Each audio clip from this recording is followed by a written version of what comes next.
The Volanthi Empire had conquered 347 star systems. Their method was simple, and it always worked. They would arrive at a new world, study its defenses, demand surrender, and take the population as workers. Any species that tried to fight back was crushed within days. Commander Thurl stood on the bridge of the assessment vessel Absolute Certainty and watched the new planet appear on the main screen. It was blue and green and white, spinning slowly in the darkness of space. The humans called it Earth. Initial scans complete, said the junior analyst beside him. 8 billion inhabitants. No faster than light travel. No energy shields. Their weapons still use chemical explosions. They have approximately 200 separate governments that appear to be in constant conflict with each other. High Arbiter Voss walked onto the bridge with her hands clasped behind her back. She was the highest-ranking officer in the fleet, and she had personally overseen the conquest of 63 worlds. She looked at the data on the screen and smiled. A resistance index of 2.3, she said. The lowest I have seen in decades. Our algorithm predicts full subjugation within 72 standard hours. Thurl nodded but said nothing. He had served under Voss for 12 years, and he knew better than to speak unless asked. Begin standard monitoring protocol, Voss ordered. Intercept their communications before we send the ultimatum. The analysts worked quickly. Within minutes, they had accessed thousands of human broadcasts, news reports, music, conversations, and something else that made them pause. High Arbiter, one analyst said with confusion in her voice. They appear to broadcast fictional stories about alien invasions. Voss walked closer to the screen. The humans were showing images of their own species fighting against creatures from other worlds. In these stories, the humans always won. They defeated enemies with superior technology. They never surrendered. They fought until the last breath. Fascinating, Voss said with amusement. They comfort themselves with fantasies of victory. This is what primitive species do when they understand their own insignificance. They create stories to help them sleep at night. Thurl watched the human stories play across the screen. He saw cities destroyed and rebuilt. He saw humans crying over their dead and then picking up weapons to continue fighting. He saw children being taught that surrender was worse than death. Something about it made him uncomfortable, but he pushed the feeling away. Prepare the standard ultimatum transmission, Voss commanded. Inform them that resistance will result in the destruction of their major population centers. Give them 6 hours to respond with unconditional surrender. The communication officer began preparing the message. It was the same message they had sent to 347 worlds before. Most species surrendered immediately when they understood the power of the Volanthi fleet. Those who did not learned their mistake quickly, but before the transmission could be sent. A young analyst suddenly stood up from her station. High Arbiter, she said. There is an anomaly. Voss turned with irritation on her face. What kind of anomaly? The humans have a monitoring station on their moon. It detected our fleet approximately 4 hours ago. The analyst paused and checked her readings twice before continuing. They are broadcasting a message directly to us. The bridge fell silent. This had never happened before. Conquered species did not send messages to the fleet. They waited in terror for the ultimatum, and then they begged for mercy. Voss laughed softly. They detected us, and their response is to send a message. How delightfully naive. Display it. The main screen changed. A human face appeared. It was a woman with dark skin and gray hair, and eyes that showed no fear. She sat in a simple room, with books visible on shelves behind her. My name is Dr. Amara Ase, she said in a calm and measured voice. I am speaking on behalf of a coalition of Earth's governments. We know why you have come. We have been monitoring your communications for the past 3 months, and we have studied your empire carefully. Voss raised one eyebrow but said nothing. Before you send your ultimatum, Dr. Ose continued, we would like to send you something first. Not a surrender. Not a threat. Simply some information that we believe you should consider. The message ended.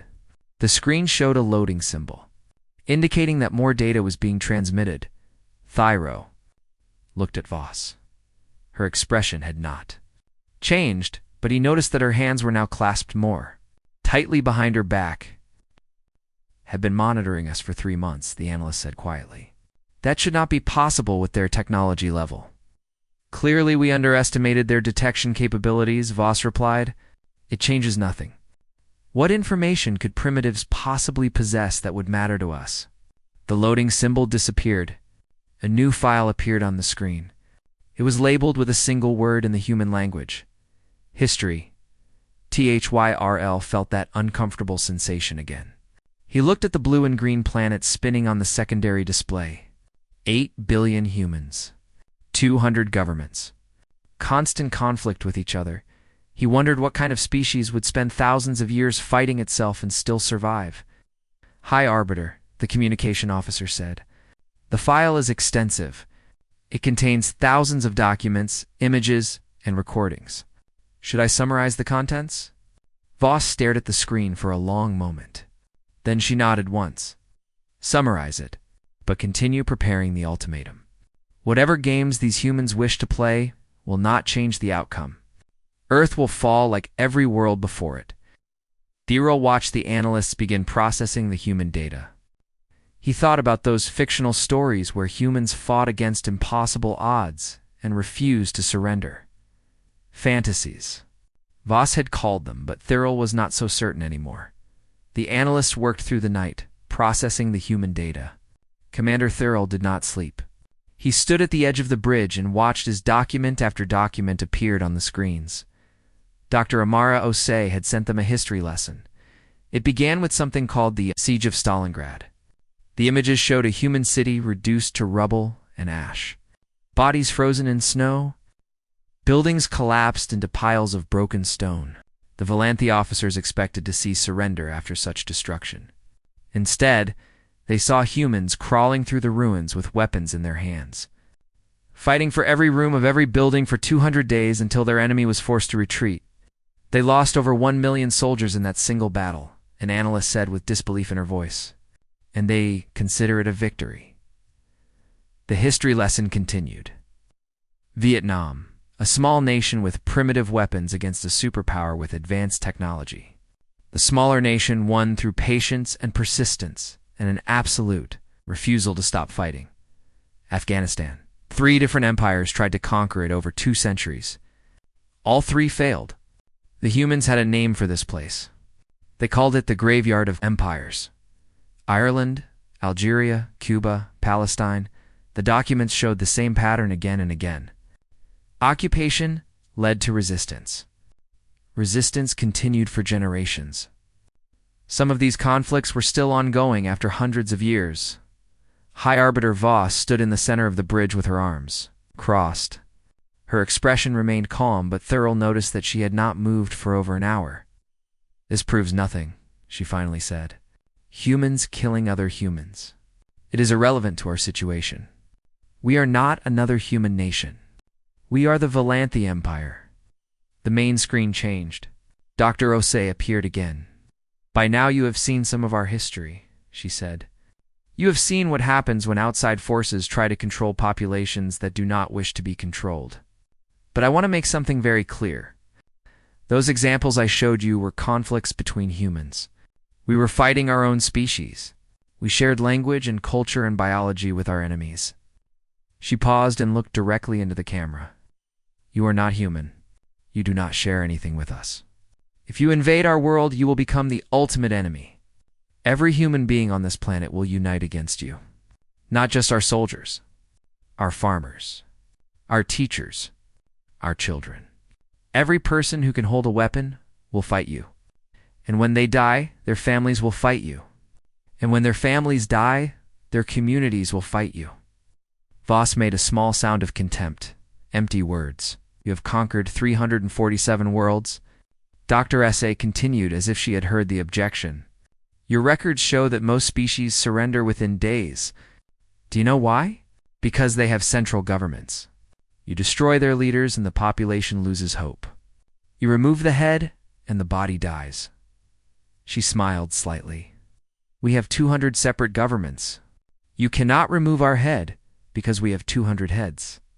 If you destroy one government, the other 199 will continue fighting. If you destroy all our governments, our people will form new ones. We have done this many times throughout our history. We are very good at it. The transmission paused. More data began downloading. Thyro walked to the tactical station and looked at the projections. The algorithm had been updating its predictions throughout the night. The conquest probability had started at 99.7%. It was now at 67% and falling. "What is happening?" Voss demanded when she saw the numbers. "The algorithm is processing the new information," the tactical officer explained nervously. "It is accounting for the fragmented governance, structure, and the historical patterns of human resistance. The projections are being revised. Override it. Reset the calculations to standard parameters." "High Arbiter, the algorithm cannot be overridden. It is designed to provide accurate assessments, regardless of desired outcomes." Voss stared at the falling numbers.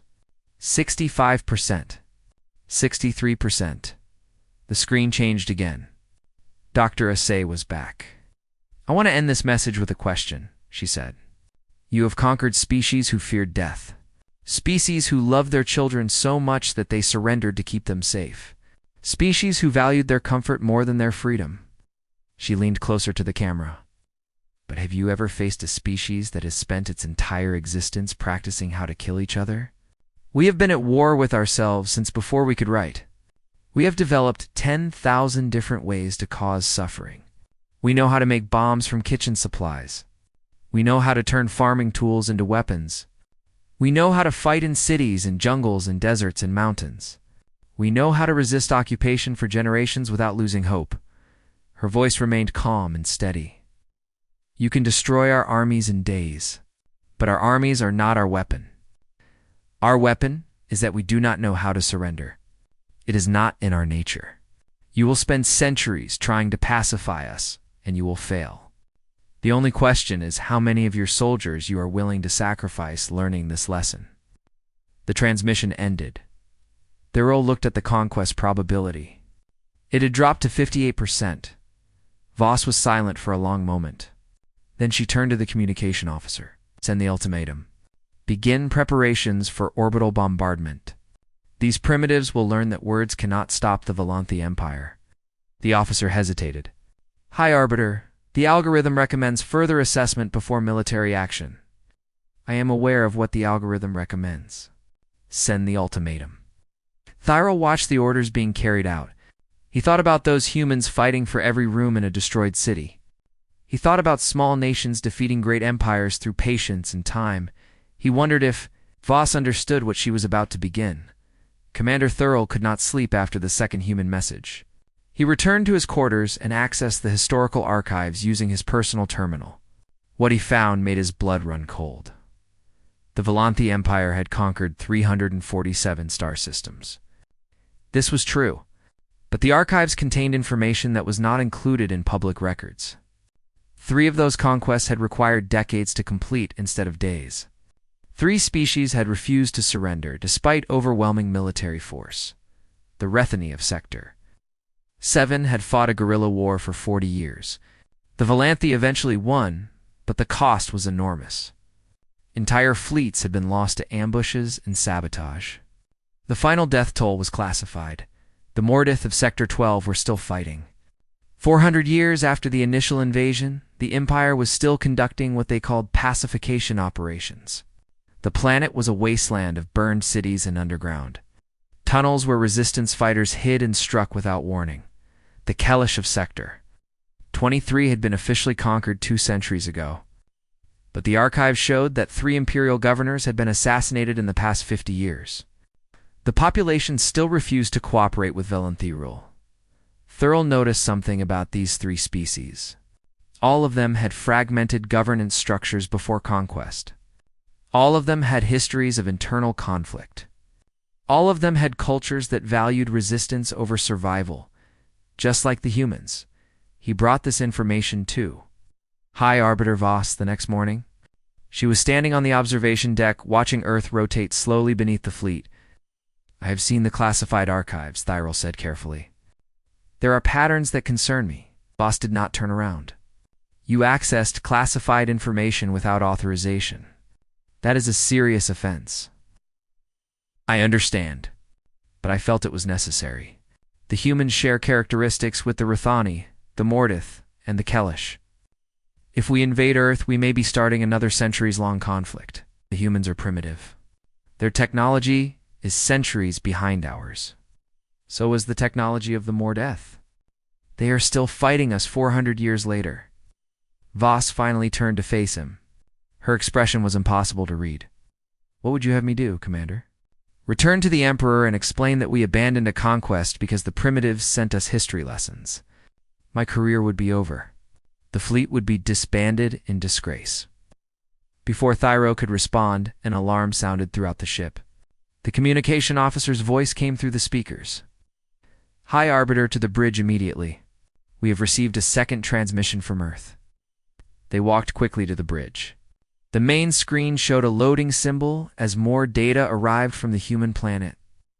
This transmission is different, the communication officer reported. It contains detailed intelligence about our fleet. Voss frowned. What kind of intelligence? The screen changed. Lines of text appeared. Names, dates, locations. Thyril felt his stomach drop as he read. The humans had identified every High Arbiter in the fleet by name. They knew which ships each officer commanded. They knew the home systems of every senior officer and the names of their family members. They had obtained career histories and service records that were supposed to be classified. How is this possible? Voss demanded. This information is encrypted at the highest levels. The communication officer was pale. They appear to have accessed our central database. I do not know how. Dr. Osei appeared on the screen again. Her expression was calm as always. We wanted to demonstrate something important, she said. For the past 3 months, we have been studying your communications and your computer systems. Your encryption is impressive, but it was designed to protect against centralized attacks. You expected enemies to strike from a single point with coordinated efforts. She smiled slightly. Humans do not work that way. We have thousands of independent groups who specialize in accessing protected systems. They do not coordinate with each other. They compete with each other. They attacked your network from 10,000 different angles simultaneously, and your defenses could not adapt quickly enough. Thyro watched the faces of the officers around him. He saw fear in their eyes, real fear. They had never encountered anything like this before. We now possess detailed information about every officer in your fleet, Dr. Essay continued. We know where your families live. We know the names of your children. We know which worlds you call home. Her voice remained gentle, but her words were ice. We are not making a threat. We are making a promise. If you take our world, we will spend every generation that follows learning how to reach yours. Your great-grandchildren will inherit our hatred. We will teach our descendants that the Valanthi are enemies to be destroyed. And one day, whether it takes 50 years or 500 years, humans will stand on your homeworld. The screen went dark. Silence filled the bridge. Thyro could hear his own heartbeat. A junior officer spoke quietly. They are serious. They actually believe they could reach our homeworld. Possible, Voss said. But her voice lacked its usual confidence. They have no faster-than-light technology. They cannot even leave their own system. The Kellish had no FTL technology when we conquered them, Thurl said. They have it now. They stole it from our ships and reverse-engineered it. If the humans are as adaptable as they claim... He did not finish the sentence. He did not need to. The tactical officer cleared his throat nervously.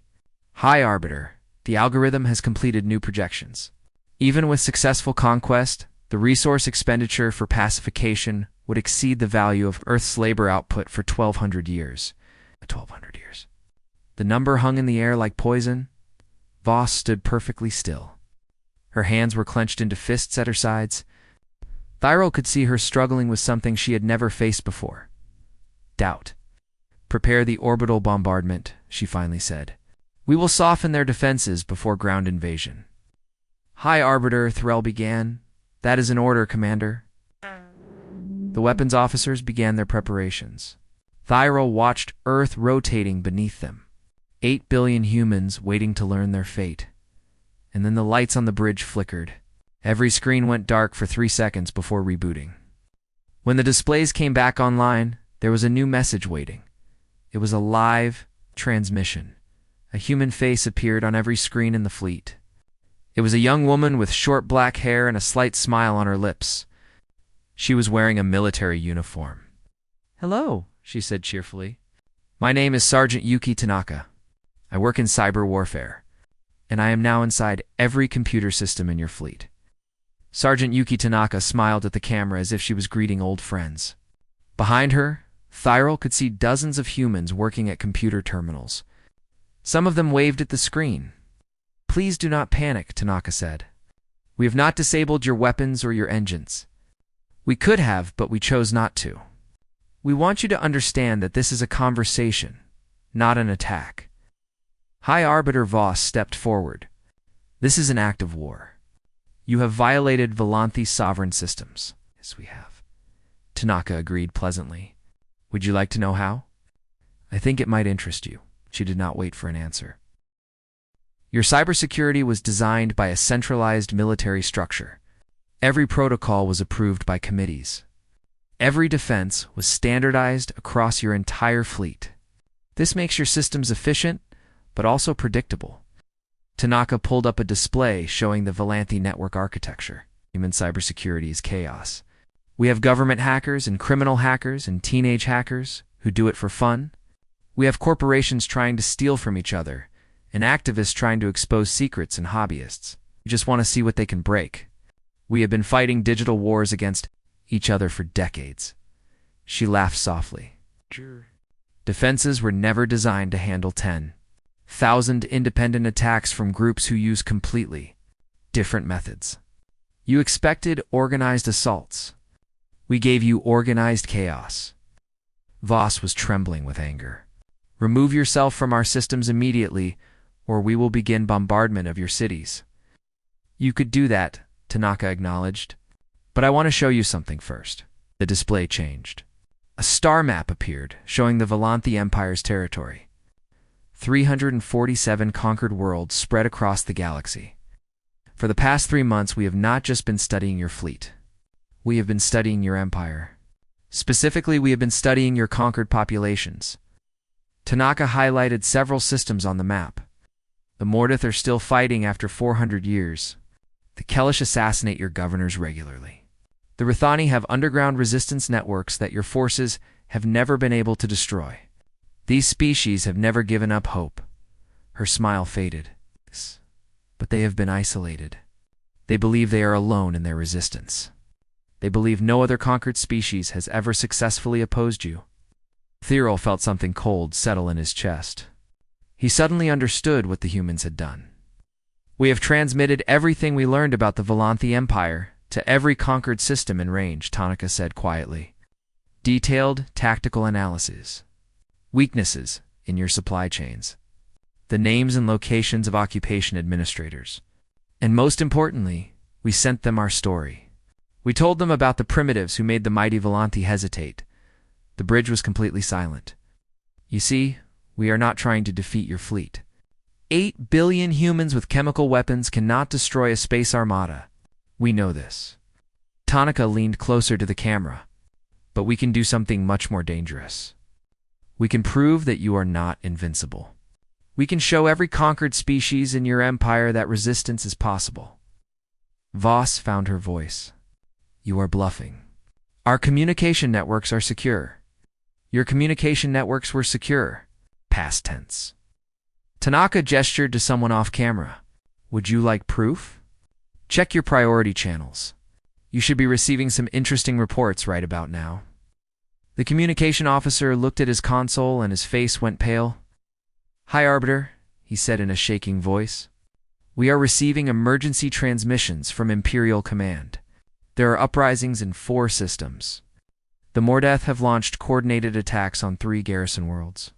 The Kellish have seized a communications hub. The Rithani have destroyed an orbital station. All of them are sighting Earth," the officer continued. "They are telling other systems that humans showed them the Empire can be wounded."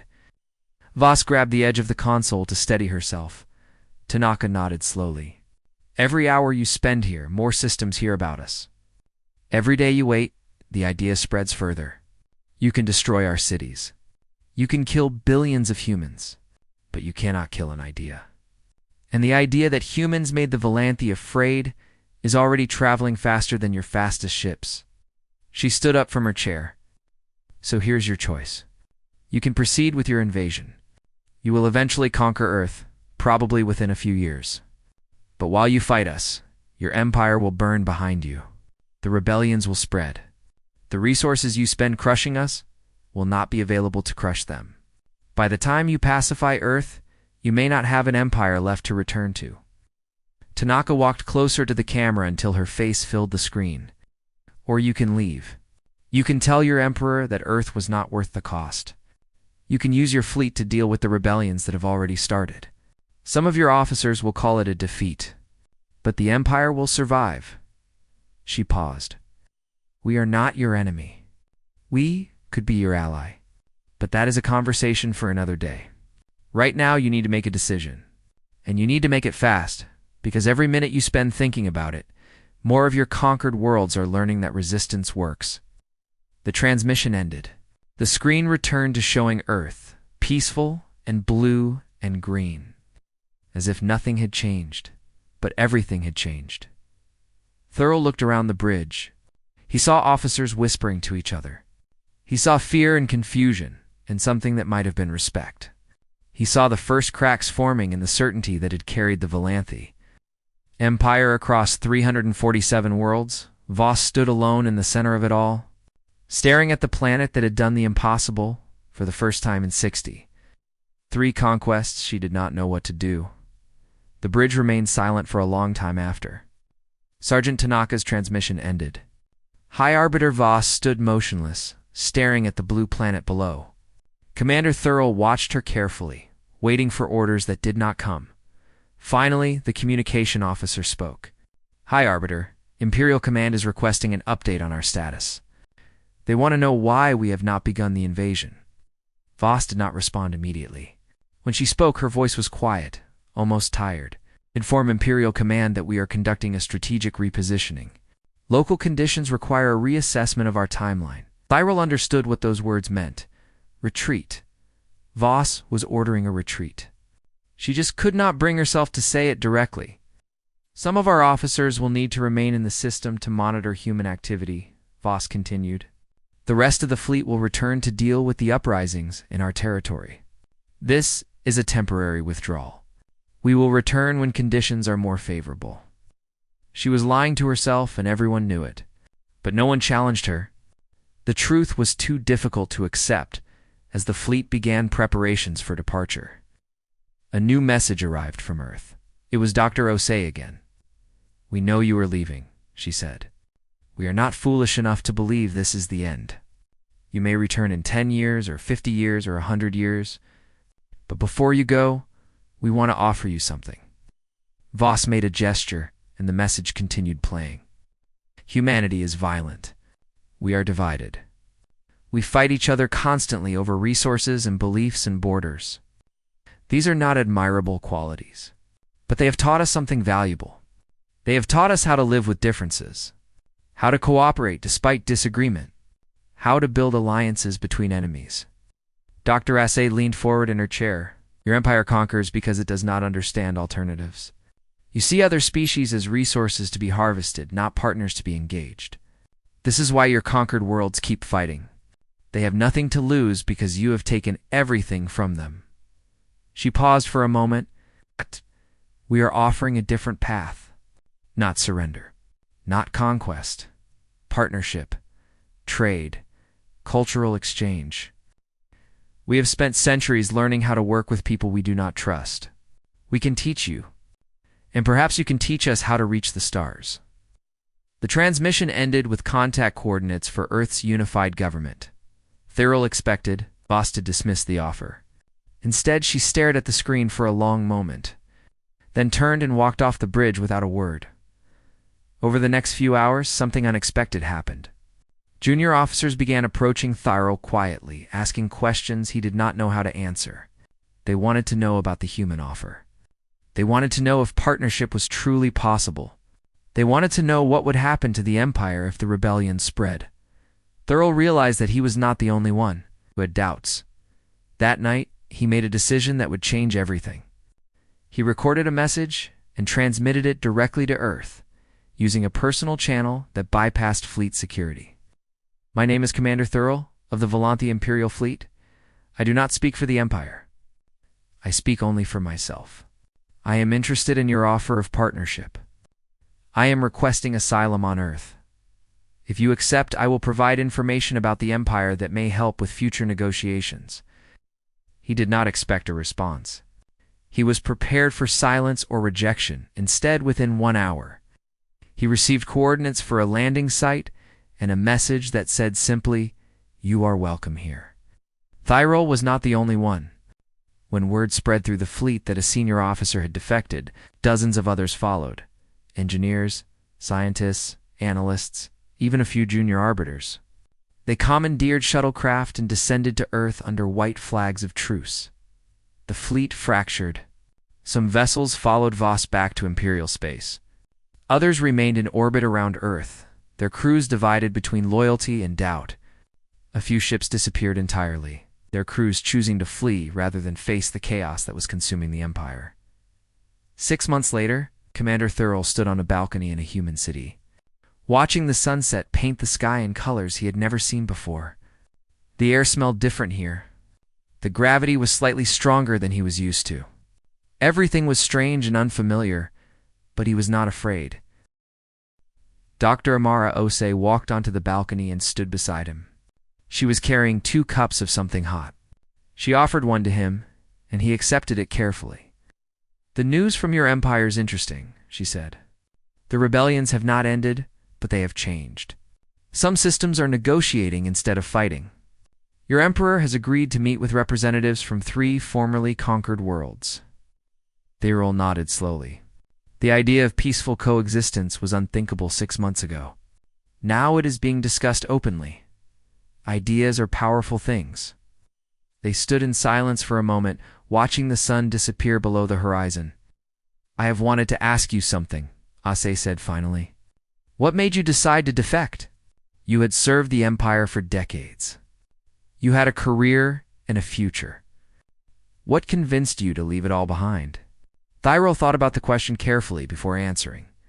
"It was your fiction," he said. "Those stories we intercepted when we first arrived. Stories about humans fighting impossible odds and refusing to surrender. Voss called them fantasies. Psychological comfort for a primitive species." He turned to look at Osei directly. "But I realized something during those days in orbit. Those stories were not fantasies of escape. They were practice.